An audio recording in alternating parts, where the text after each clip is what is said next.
Out of all the Pixar films, one that people seem to be conflicted on is The Incredibles 2.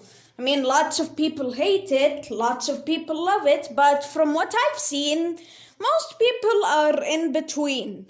I am one of those people. This is a perfectly fine movie, but it's still an extremely disappointing sequel in my opinion. I mean, the 14-year wait between Incredibles 2 and its predecessor, which many people consider to be one of, if not the best Pixar film, yeah, people had high expectations.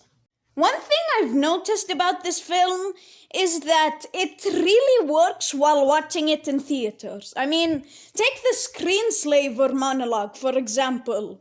When Elastigirl finds his location and sees his lab, you know that there's gonna be a jump scare.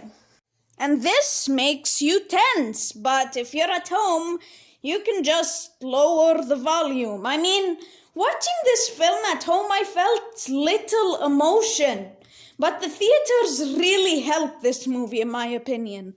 The film itself has a lot of problems, but it also has a lot of good things. I mean, the screenslaver costume and mask is really good, but then they reveal it to be a terrible twist villain. The visuals are also pretty good, same with the soundtrack. Violet's stereotypical teenage subplot is surprisingly not bad. And the action scenes, my God, the action scenes, they're really good.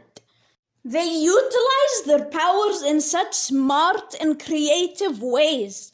The Underminer opening and especially the Void and Violet fight are really well executed.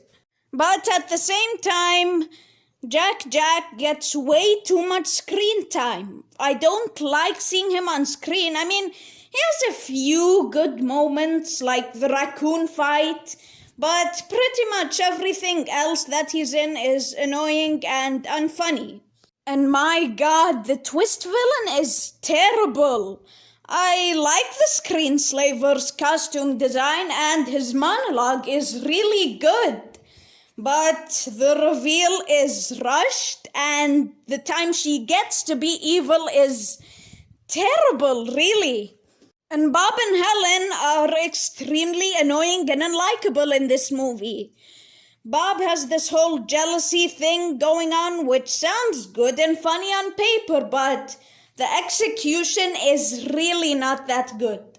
Helen is not a good protagonist. She barely has any good scenes or memorable dialogue. And the good scenes she does have are made good by other characters. The action in the final scene was great. The screenslaver monologue is great, but that's all because of other characters in the film. And this film has a lot of filler. Too much filler, to the point where it is the longest Pixar film. To recap, just like Toy Story 4, I find this an average film. The tense moments work better in theaters, hence why it has an epilepsy warning. And the 14-year-long wait made this a pretty disappointing sequel in my opinion. It also made this the highest grossing Pixar film. Overall, please don't make Incredibles 3 Pixar. Anyway, this is the end of the video. If you enjoyed it, please consider leaving a like and commenting down below telling me if you agree with my not so hot take. But I have to go now. Goodbye and stay safe.